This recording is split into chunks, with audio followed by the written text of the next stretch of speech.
You might recognise it by now. This is SARS-CoV-2, the virus that causes the novel coronavirus COVID-19. A single cell is just 120 nanometers in diameter. Here it is at 12 million times magnification, a microscopic virus that's turned the world upside down. Each cell of the virus is made up of several parts.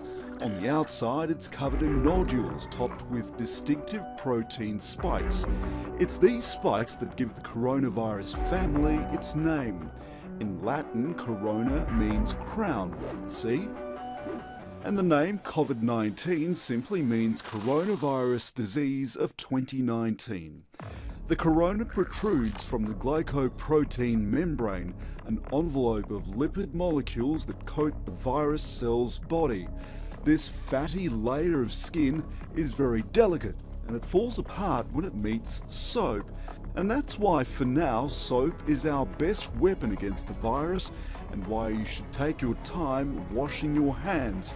After 20 seconds, soap penetrates the grease and grime on our hands enough to rip the virus membrane apart, killing it.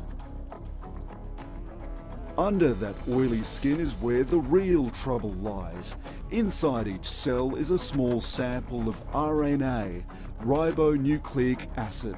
It carries the virus's genetic code and allows it to multiply, leading to infection. But how does the viral RNA get into our bodies? It comes back to those protein spikes. After the virus has entered the human body, it uses those spikes to attach itself to a healthy cell in the respiratory system. Once that's done, the viral RNA is released and the takeover begins. The cell reads the viral RNA and makes proteins that keep our body's immune systems suppressed. That allows the virus to reproduce and multiply, killing healthy cells and potentially causing lifelong damage or death. So how do we beat this disease? Again, it's all to do with those protein spikes. They might be its strength, but scientists think they might also be its weakness. They now know its genetic code and can recreate it. A trial that began in Seattle is injecting people with that protein.